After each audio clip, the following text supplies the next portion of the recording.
नमस्कार दोस्तों, आप सबका स्वागत है बिजनेस ज्ञान के इस वेब सीरीज में एपिसोड 17 में।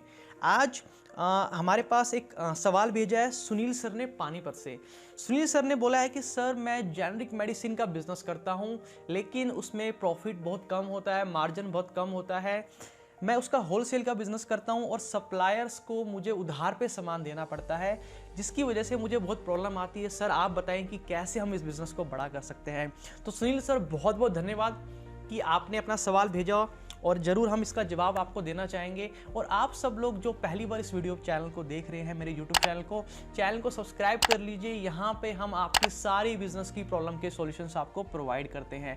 कमेंट बॉक्स में आप भी अपने बिजनेस की प्रॉब्लम्स हमें लिख सकते हैं, हम उसके सॉल्यूशंस आपको प्रोवाइड करेंगे। चलिए शुरू करते हैं। सुनील सर, देखिए सर, जेनरिक मेडिसिन का जो बिजनेस है, क्या होता है कि डॉक्टर भी कहीं जाते हैं तो आप सबको पता है कि वो अलग मेडिसिन को वहाँ पे प्रेफर करते हैं। शायद इंडिया में अगर आप सर्च भी करेंगे तो लोगों को अभी इतनी अवेयरनेस भी नहीं है इस चीज़ की कि जेनरिक मेडिसिन कौन सी होती है और नॉर्मल मेडिसिन कौन सी है। मतलब इतना अवेयरनेस अभी लोगों को नहीं है। तो जो डॉक्टर ने उसको लिख के दिया या जो मेडिकल शॉप वाले ने प्रेफर किया, कस्टमर उसी को परचेज कर लेता है।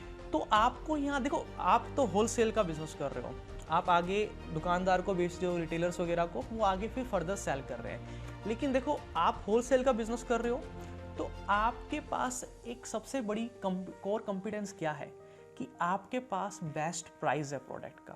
यानी कि आप एक रिटेलर को बेचते हो, फिर रिटेलर आगे कस्टमर को देता है। तो यानी कि जो मार्जिन वो भी रखता है और जो मार्जिन रिटेलर का है वो सारा अब आपके पास भी है। तो आप क्या कर सकते हैं, जिस एरिया में आपका होलसेल का बिजनेस है, मेन शॉप है जहाँ पे, वहाँ पे आप अपनी खुद की एक दुकान ओपन कीजिए, खुद की एक शॉप ओपन कीजिए, जेनरिक मेडिसिन की खुद की एक ओपन कीजिए, जहाँ पे आप डायरेक्ट कस्टमर को सर्व करेंगे कहीं भी एक। बट मेक श्योर कि उस एरिया में आप होलसेल में भी ना सप्लाई करें। फिर उसमें या तो बहुत बड़ा शहर तो आप कर दीजिए, बट छोटी जगह है तो वहाँ एक अपनी खुद की कीजिए, बाकी एरिया में आप होलसेल की सप्लाई कर दिए। अभी आपको यहाँ पे काम क्या करना है? आपको सर काम यहाँ करना है, सबसे पहला काम आपको ना यूट्यूब चैनल ओपन करना है अपना। यूट्यूब चैनल के अंदर आप क्या करेंगे, लोगों को अवेयर करेंगे इस चीज़ के बारे में, लोगों को बताएंगे कि जेनरिक मेडिसिन का प्राइस इतना कम होता है, सोल्ट वही होता है, ये सारी चीज़ें लोगों को अवेयरनेस फैलाएंगे। उनके हेल्थ से रिलेटेड मेडिसिन किस टाइम में कौन सी लेनी चाहिए, लेनी की चाहिए नहीं लेनी चाहिए, किसको क्या प्रॉब्लम हो तो क्या करना चाहिए, बिना मेडिसिन के भी कैसे ठीक हो सकते हैं। यानी कि लोगों से कनेक्ट बिल्ड करना है, आपको कंटेंट मार्केटिंग करनी है, आपको अपना यूट्यूब चैनल, फेसबुक, इंस्टाग्राम बनाना पड़ेगा। वहाँ से ऑडियंस आएगी, रिटेंशन आपका बढ़ेगा, जेनरिक मेडिसिन के रिगार्डिंग लोगों की अवेयरनेस डेवलप होगी। ठीक है ना। अभी जो सबसे बड़ी प्रॉब्लम थी ना आपकी, सर कस्टमर जो आपके रिटेलर उधार पे सामान लेके जाते हैं। आप लोग जानते हो कि कोई भी हमसे उधार पे सामान क्यों लेके जाता है?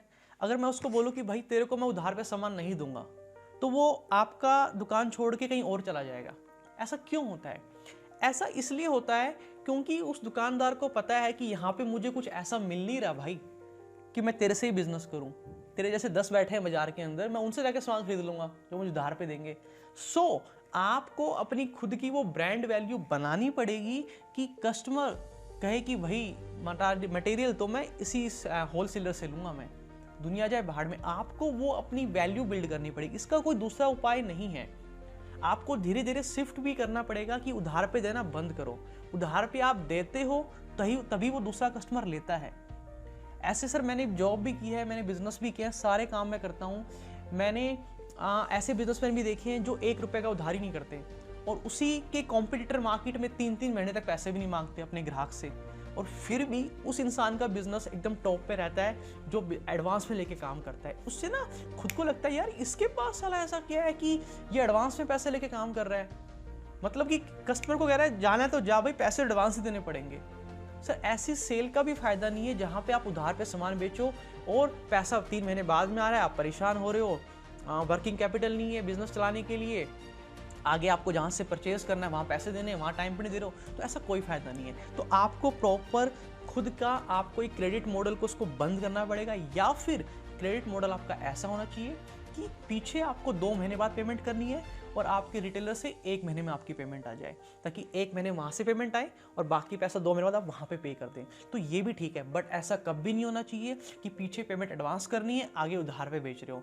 उस बिज़नेस का कोई फ़ायदा नहीं है। उसको बिज़नेस चलाना नहीं बोलते हैं, उसको दुकान चलाना बोलते हैं, बेवकूफ़ी बोलते हैं, अपने पैर पे कुल्हाड़ी मारना बोलते हैं उसको। तो इस चीज़ से प्लीज़ आप बच के रहना, ठीक है। तो आपको करना क्या है, एक तो ये काम करना है।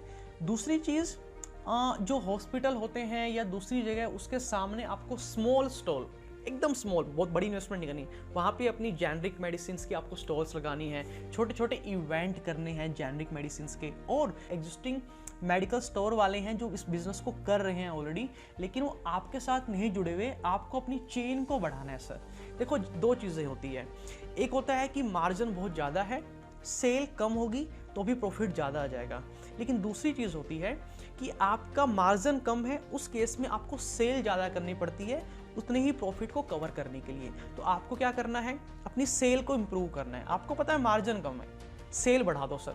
मान लो आप 10 रिटेलर को सामान बेचते हो, अभी 10 रिटेलर को सप्लाई करते हो, उस 10 रिटेलर की जगह 100 पे शिफ्ट हो जाओ। सर करना पड़ेगा। देखो बिजनेस एक ऐसी चीज़ है, आप जितना दिमाग लगा लो ना उतना कम है।